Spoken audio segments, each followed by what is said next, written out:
Hello and welcome to Your Daily Detroit. It's Monday, August 24th, 2020. I am Jer Stays. And I am Sven Gustafson. Packed show for you today on this Monday.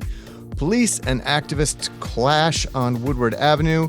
We talk about it, and later, State Senator Stephanie Chang joins us to talk about it as well. Local companies have been fined by the state for not following workplace safety guidelines, including one who allegedly held a maskless in-person meeting of 120 people. A controversial suburban politician has died. Dan Gilbert's gotten even richer. And Fletcher Sharp joins us to talk about Detroit City FC and the controversial Detroit Public School superintendent who's pushing for high school football to continue their seasons. That's up after we thank our members for supporting the show, including Brian, who joined us. Thank you so very much. You can be like Brian, get yourself some stickers, and support us at patreon.com/dailydetroit. That is patreon.com/dailydetroit. All right, here's an update as we do on the latest COVID-19 numbers. Monday saw 868 new cases of coronavirus in Michigan with 4 fatalities. That brings the total case count north of 97,600 and deaths to 6,397. Michigan's RT, or virus transmission rate, stands at 1.0. The Tri-County area has seen an improvement in cases per 100,000 people over the last 7 days, with Oakland's situation decreasing from accelerated spread, or orange, to yellow, or community spread, according to the Harvard Global Health Institute. So some positive progress. Ugly scenes at protests early Sunday on Woodward Avenue in downtown Detroit, where police took an aggressive tack against Black Lives Matter marchers, arresting 42 people. Videos shared by Metro Times reporter Steve Neveling and others show police in riot gear violently shoving protesters who were walking away with their backs turned and clubbing others behind the knees. Reports say the confrontations happened after marchers blocked Woodward between John R. and Grand River. Police also fired tear gas and used pepper spray. Police said they warned the protesters several times to disperse and clear the street for traffic. Of those arrested, 18 were residents of the city, 23 live outside of Detroit, and 1 person was from California. At a press conference Monday, Detroit Police Chief James Craig said that there was no way he would allow what he called a Seattle-type zone of lawlessness in Detroit, echoing what's happened in the West Coast city and in Portland, where a few blocks were, mostly peacefully, taken over by protesters for a number of weeks. He also said that in certain situations, the use of force is justified by officers. However, residents are asking questions after the events of this summer and the weekend's incident involving Detroit Will Breathe. Although police say that they have 3 or 4 investigations ongoing, there is a movement afoot to make those investigations independent of the police department. Joining us to talk about it is Michigan State Senator Stephanie Chang, a Democrat out of Detroit who represents the 1st District, serving the location of that incident over the weekend. So, Senator, what was your first reaction when you saw this video and kind of heard about what's going on? I'm sure you heard from constituents. This is, of course, your district.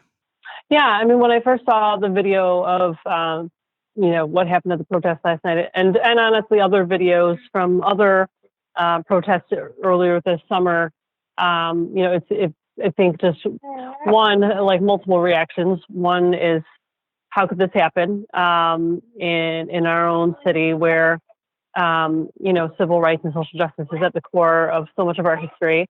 And absolutely a sense that there needs to be some type of thorough look at what happened and why. I think you see sort of people on both sides saying, "Oh, this happened," or that, but for me, I mean, obviously, I wasn't there, and that's why. And instead of maybe lots of speculation from all types of people on all sides, I think it's most important that we actually have a full and independent investigation, both of the incident last night, but also of other previous incidents from this past summer. So that's something that I'm calling for. I know that others have called for an independent investigation as well. And it's also something that I think just systemically, that was something we need to look at for the future as well. For you, what counts as an independent investigation? What could that look like? Yeah, I mean, so for me, what it means is having someone who isn't the department for which the officer that might be involved is employed by. So whether it's an attorney general's office creating a new subdivision, or having some other entity that isn't the employing agency, I think is really critical. One, to actually ensure that it's truly independent and get the type of investigation that we need, but also because I think given the level of distrust that exists right now, I think that only independent investigations are what people may trust in terms of like what the result is and what the findings are, given all of the ongoing dialogue and conversation about police and community relations right now. You mentioned the word distrust. How are you sensing the community is feeling in your district? And to give people a sense, your district kind of hugs along the Detroit riverfront, covers the city of Detroit and also some downriver areas as well as downtown Detroit. How does the district feel? What are you sensing? It seems like the police chief is very strong with his sayings, at least he was during the press conference, that he believes that most Detroit residents are behind him. I mean, I think that it is a mix. I think you see a lot of folks crying out for change. I think that is a large majority. Some people may have differing views on what exactly change needs to look like. But I think a lot of people recognize that police violence is something that is happening and that it's not okay. I think that there are folks who very much have relationships with neighborhood police officers, and I appreciate very much the work that they do in building relationship with the community. But at the same time, when you see videos like from yesterday and see videos from earlier in the summer, the way that it appears DPD has been treating protesters, it is very alarming, and I think gives a lot of people there's a lot of questions and anger and honestly just disappointment as well, because many of us, we do have good relationships with police officers. And so when we see something like that, it's extremely disheartening and shouldn't be happening. All of this speaks to why independent investigations are important. Many of us were not actually physically there, and that's why it's important to have an investigation so we can get to the bottom of what exactly happened, and then really just ensure that officers, for whatever may have happened that was a violation, are held accountable. Two things to wrap up. I think, number one, do you have a vision of what the ideal outcome for this kind of situation would be? Because tensions are definitely starting to run high on both sides around this. I think ultimately what I think is important is, again, the independent investigation and full transparency from the police department, as well as clear accountability measures. I think that there's a lot of folks who look at our Board of Police Commissioners and are wondering, should it be strengthened? Should it be stronger? Should there be more very clear, defined oversight roles that include more accountability? Should there be, there's legislation introduced by my colleague Jeff Irwin in the Senate about independent investigations statewide. Should we be looking at that? There's a lot of different things that we need to look at. But for any type of situation, I think, again, the independent investigations, but also accountability needs to follow. And all along the way, clear transparency with the public about what's going on. And that's really important to start to rebuild some trust. And if somebody agrees with you and wants to help push that ball forward, what could they do? Yeah, well, we would love to have people contact us with their thoughts and ideas. Our phone number or our website, which has got all our contact info, is just senatorstephaniechang.com. And we are actually working with a number of colleagues on legislation at the state level, which we're excited about, around a number of police accountability aspects. And we're eager to get those rolling.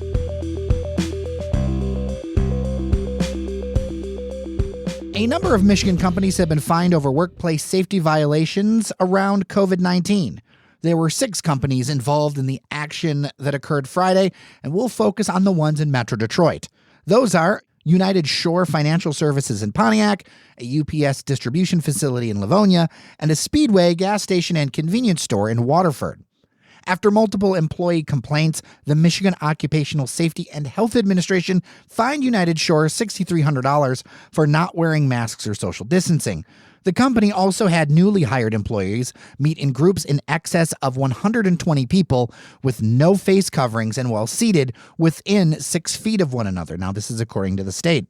The state says that employees were not notified within 24 hours of the employer learning an individual with a confirmed case visited the office. In media reports, the company denies these claims and plans to appeal the violation. I'd note here that United Shore, and this is common among a large number of companies in this region, they have a very strong work at the office culture so that people can be directly supervised. So I'll be honest, from multiple experiences, that none of this is surprising. I'll move on to a UPS sorting facility in Livonia that was fined $7,000 for not making employees do a daily health screening, as well as had gaps in their training and implementation of their safety plan, including having workers work less than 6 feet apart. And a Waterford Speedway had 9 different problems, according to the state, including no signage mandating face coverings for those coming in the store and not providing masks to employees free of charge. I will link to the full information in the show notes from the state. Sven, this is not surprising from what I've seen and what listeners have shared with us. Indeed. So there's an interesting story on a website called The Mortgage Note about some of the employee complaints that they sort of culled from Glassdoor, which is a site where people can go leave reviews about employers and everything and do it anonymously. And someone there wrote, quote, "I work in TMS." Not sure what that means, but we are told to disregard true fear and our team members' concerns and point them to the fact of going to the grocery store is more dangerous. Our building is not safe. The person goes on, "This is a cult, and everyone who drank the Kool-Aid is finally waking up to see what this is." So, I mean, that's look, pretty strong. Yeah. Capitalism, as we've seen over and over, doesn't stop for, anything, including a global pandemic. But, look, if United Shore wanted to have everybody work from home, they could easily do it, right? I don't see any reason why a mortgage lender can't do it. I mean, look, Quicken Loans or Rocket Companies has done it. Why can't United Shore?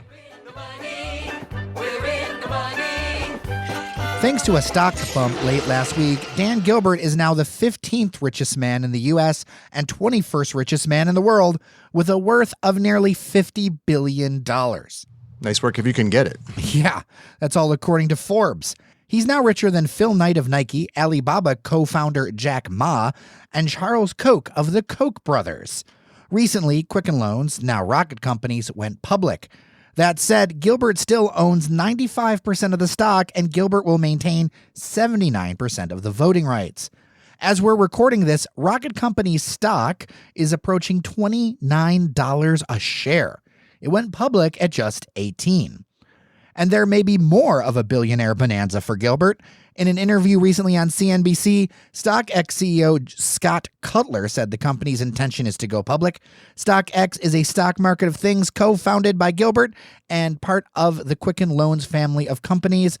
That jibes with a previous expert we've had on the show who said that if there's a positive experience with Rocket Loans, it's that StockX might be the next to go public. StockX is already valued at $1 billion. Cha-ching. A controversial member of the Royal Oak City Commission has died 2 weeks after being found unconscious in her home. Kim Gibbs' office said she suffered a seizure, but the cause of death was not known. The 48-year-old Gibbs made headlines back in April when she attended the Operation Gridlock anti-lockdown protest up at the state Capitol building in Lansing without wearing a face mask. She later pleaded guilty to a misdemeanor of shoplifting from a Royal Oak Meijer store after attempting to leave without paying for groceries. Gibbs lived alone, had diabetes, and was unemployed. She said she'd made a bad decision over whether to buy groceries or insulin. Gibbs had reportedly had her car totaled in an accident early in August. Days later, her mother went to check on her after she stopped responding to text messages and found her unconscious in her home.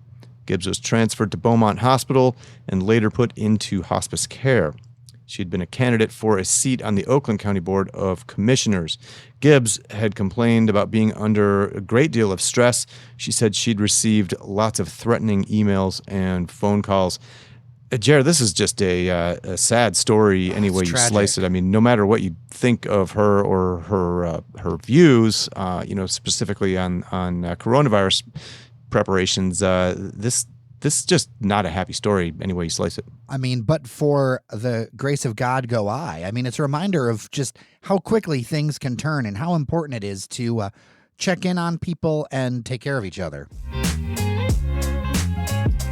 All right, fans, it is time to talk sports ball, and to the extent that sports ball is happening at all, we turn to our regular correspondent, Fletcher Sharp, to help us make sense of this strange reality in which sports ball is being played. Fletcher, welcome back to the show. How you doing, man? I'm all right. Thanks for having me. It's really hot, and I don't like it, so. Yeah, I hear you there, man. This kind of late summer heat wave is definitely getting me excited for fall. Nevertheless, there is some action in the world of sports. Detroit City FC was in action over the weekend. They made the long journey up Woodward to Pontiac to take on the Michigan Stars, and they came out with a scoreless draw, which is, I feel like we need a trombone sound here. Everybody hates a scoreless draw. And Fletcher, City now just have 1 point and 0 goals, more importantly, from the first 2 games of this shortened fall season. Is there reason to be concerned, do you think? A little bit. They are missing Cyrus Sadie, who has opted not to play during the shortened COVID season, which is totally understandable. But without a player like that, who kind of is the engine for their offense, they're going to struggle to find goals. It's really going to fall more in their midfield to step up and get the ball up top to the people who can score. And kind of like with the game with Chattanooga this week against Michigan Stars, it didn't really have that many creative chances. And then the last 32 minutes, they were playing a person down when Michael Kafari was red carded after stepping on a Stars player. It looked incidental, but it was enough for the referee to decide to give him a red card instead of giving him his marching papers. So the last half hour of the game, they spent just basically playing defense and trying not to give up a goal, which is good enough from that standpoint. Ties okay there. But it's a little concerning, like you said, that they have not scored a goal yet. And City will be in action next on Saturday. They go out to the East Coast to play the New York Cosmos, the famous team going way back to the 70s and the NASL fame. Cosmos coming off a 3-1 win against New Amsterdam FC. A little bit of controversy in that game, I understand, Fletcher. Yeah, 2 things, actually. The first thing, which Detroit fans will see later, New Amsterdam FC, their owner, has listed himself on the roster as a goalkeeper. It's not to say that he's not a talented player. He played for the New York Red Bulls youth academy team. So in order to play for a youth academy team, you need to be good. Mm-hmm. But that was some years ago. He's about 30-ish or something. He subbed himself into the game at halftime to be the keeper when the game was tied, and they ended up losing because he got beat on 2 very savable goals. And that's a bit of a source of controversy because it's not the first time he subbed himself into a game this season. And people are kind of scratching their heads why are you doing this? Did you just own a team just to put yourself on the field? Because that seems very not helpful to the league. And then with the Cosmos, one of their players, Emmanuel Sembroni, in the 55th minute, I think, fouled a player for New Amsterdam FC and then proceeded to step on the back of his head and leave a pretty not so great gash. He was immediately red carded, and the league is currently deciding how many games to suspend him and what steps are going to take forward to do so. He's a pretty big part for the New York Cosmos defense, so for him to make a harebrained decision like that really stinks, but it benefits, I guess, Detroit going into next week because they don't have to worry about him being on the field. So there's been a lot of chatter online and conversation. As we've talked about before, there's been some controversy with the Michigan High School Athletics Association with their sports, specifically football. The Detroit Public Schools Community District Superintendent, though, has taken to Twitter and gotten very vocal about his support for football to be played this fall and has had a series of tweets around that. Fletch, what do you think about it? I think it's really silly that people are still pushing this. And I feel it's even a tad bit more silly that you have people that are legitimate doctors, people who actually have medical degrees, really trying to do their best to push sports to still happen just because they want sports to happen because other states are having sports happening. I feel like if we were handling this better to start, we could have sports now. But the penalty of not handling this earlier is you don't get to have sports now. That's it. Sports are a distraction. Even high school sports are a distraction. And we're not really afforded that distraction right now. Jer mentioned Dr. Nikolai Vitti, the superintendent for the Detroit Public Schools Community District. Any sense of why he is so gung-ho about, trying to get football played this fall? I mean, is it just simply that he's a football fan, or do you think there might be something more behind it? I don't necessarily know. I don't want to assume the worst about people. I will say, partially tongue-in-cheek, I really wish he would not have used my alma mater as an example for why the school should be opening. And what school is that? Detroit Jesuit. He reshared a tweet recently about, they're opening the schools and having people come in. So why can't other people do it? No one's protesting them. I really wish he hadn't have done that because a private Catholic school in the city is a bit different than opening up public schools to play sports in this way. And I feel like it's a bit disingenuous to omit that fact. But whatever. To answer your question, I honestly think he sees other states opening up around us playing sports, and he feels like if they can do it, we can do it. Not really taking into the effect the numbers in each state. He's like, well, if they're doing it, we should be able to do it too. And the fact we're not doing it makes me look like I'm not doing my job very well. There's just a lot of concern, too, especially with the city of Detroit being such a economically hard-hit area that school districts are a reprieve. They're a place for kids to be away from home. It helps keep kids out of trouble that they're going to be in these sports programs. But I also would notice that this is in the shadow of the fact that the Detroit Federation of Teachers has taken a safety strike vote so that they've authorized folks to do a strike. Now, technically, a strike is illegal under Michigan law, and it is just, a bargaining tactic. But there's a lot of question among teachers that, when it comes to, I think it's September 5th when Detroit schools would reopen, that it would be not safe for them to be in those classrooms, although it really seems like DPS is really focused on an in-person experience. Yeah, I agree with that. It seems, Jared, like Dr. Vitti, he may, in fact, be an ardent football fan, but I think you hit on something. I think he may be kind of looking at football as a way to kind of maintain morale during what's going to be a challenging school year for a lot of kids. I mean, I have a neighbor who lives down the block from me who works as a teacher in the district in Detroit. And because she teaches art and she's considered an elective teacher, she's being required to do that face-to-face. Whereas, according to her, a lot of her colleagues who are teaching non-electives have the option of doing 100% virtual. So it's going to be a difficult year for everyone. All right. Well, Fletcher Sharp, thanks as always for joining us, man. We appreciate it. Thanks for having me.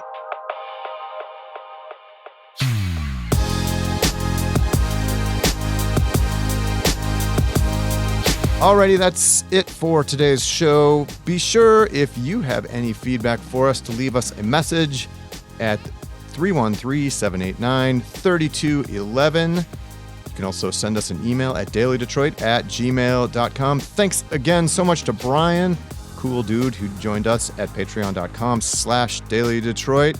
With that, I'm Sven Gustafson. And I'm Jared Stays. Take care of each other, and we will get through this together.